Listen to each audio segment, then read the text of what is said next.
Welcome back, everyone. Mr. Allen here. So we're ready now to attach our first assignment to our web page. So I'm going to right-click on my web page, and I'm going to open with Notepad. I'll come back to the actual code momentarily. Now understand, this is assuming you've kind of followed the instructions as we've gone along, and inside of your ICS folder, so I've got Documents ICS, you've got a VB folder, inside of which should be your 1.1 Chase the Button, inside of which is another 1.1 Chase the Button, and then a bin folder and a debug folder. So these ones from the first one on will all be correct because the computer generates those. This just sort of, again, we're assuming that you had the ICS folder built correctly and a VB inside of it. If you don't, again, let me know because I want to make sure it's set up this way from the start so that there's no confusion moving forward. Now, essentially, the line that you're going to be using is most of this.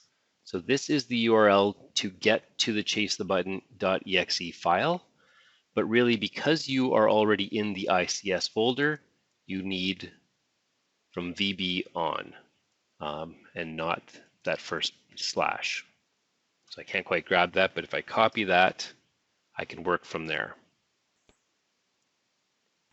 And so basically my hyperlink now looks like the hyperlinks that we saw before. I have Chase the Button as kind of a title out front or a label out front. And here, I guess, is where I'm going to paste that, that URL or that section of the URL that I need. And it's the VB again, 1.1 Chase and so on and so forth, followed by the name of the file, 1.1-chasethebutton.exe. And then in here, I've simply got the word program to indicate it's the running program for Mr. Allen to download. Maybe actually makes more sense if we do put the word download in here, because that's what's going to happen with it. The other thing I've got, haven't mentioned it yet, but when you're in Visual Basic,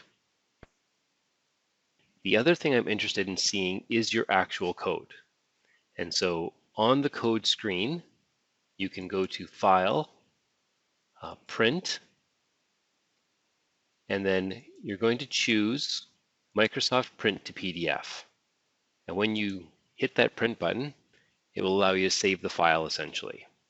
And your best bet is to save it again right in that 1.1 Chase the Button folder called 1.1 Chase the Button code.pdf. So basically just type in 1.1 Chase the Button, and the computer will automatically give it the .pdf extension. Get out of that. And then of course you'll have this file right here. And the other thing that I've got is I've got a link to that where I've just kind of labeled it code. So realistically, you can take those two exact lines, or you should be able to, and paste them into your hyperlink and have them work correctly once you've saved the PDF and as long as you have the original file there. What happens when I click on your web page is something at this point, mine's pretty simple again. It looks like this. You'll have the name of your assignment, Chase the Button, the code here. I can right click and open it in a new tab or download it as I choose. And of course I can see it at that point.